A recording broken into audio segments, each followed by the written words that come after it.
Thomas and Percy enjoy working in the docks. They like the sea air and the sound of the gulls. But one day, the friends were feeling hot and bothered. A crane was causing trouble. His name is Cranky, and this was his first day at the docks. "You're useless little bugs," he called from above. "If you put these freight cars on the inside lines, then I wouldn't have so far to travel." "Rubbish," said Thomas. "No crane has ever complained before." "Well, I'm complaining now." And Cranky banged his load down on the quayside. The two engines met Gordon and James and told them about Cranky. "Cranes are airy-fairy things. They need a lot of attention, like me, in fact," said Gordon. "You should see the situation from Cranky's point of view," said James. "He's high up in the air, coping with wind, rain, and baking sun. Then he looks down and sees you two little engines being annoying. No wonder he calls you bugs."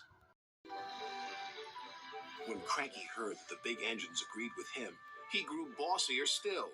Come on, push those freight cars closer to me." But Percy was too upset to concentrate and pushed the freight cars too far. Poor Percy. Then Cranky played a trick on Thomas.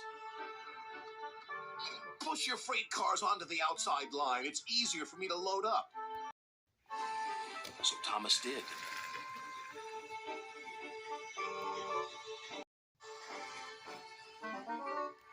But Cranky left the loads beside the freight cars, not in them.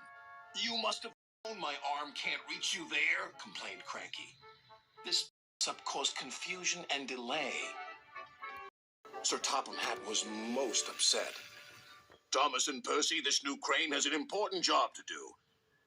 I have heard that you have not been helping him today. You will go to your sheds and consider how you will improve yourselves tomorrow." Now Thomas and Percy were upset too.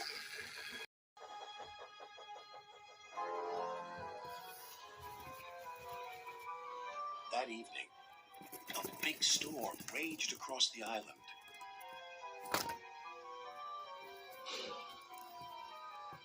Cranky and the engines were trapped at the docks. "We're sure to be safe in this shed," said Duck. But he was wrong. The engines had no idea they were about to be put in great danger by an old tramp steamer. It was out of control and running aground, straight into the sheds.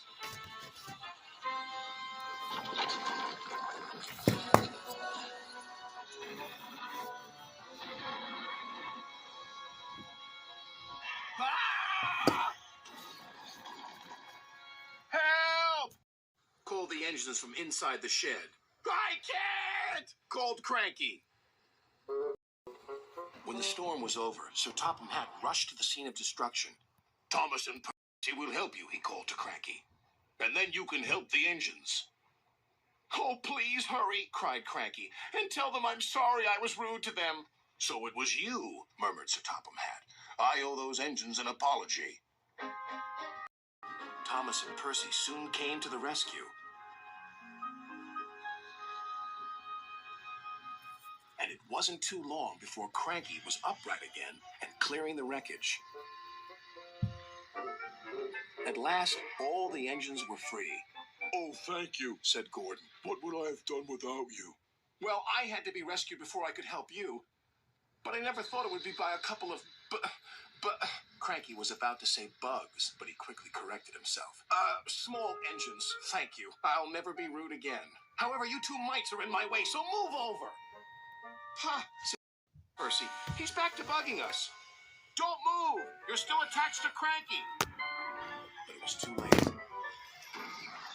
Cranky still looks down on the two little engines. But ever since that stormy night, he never calls them bugs or mites, because he knows they might bite back.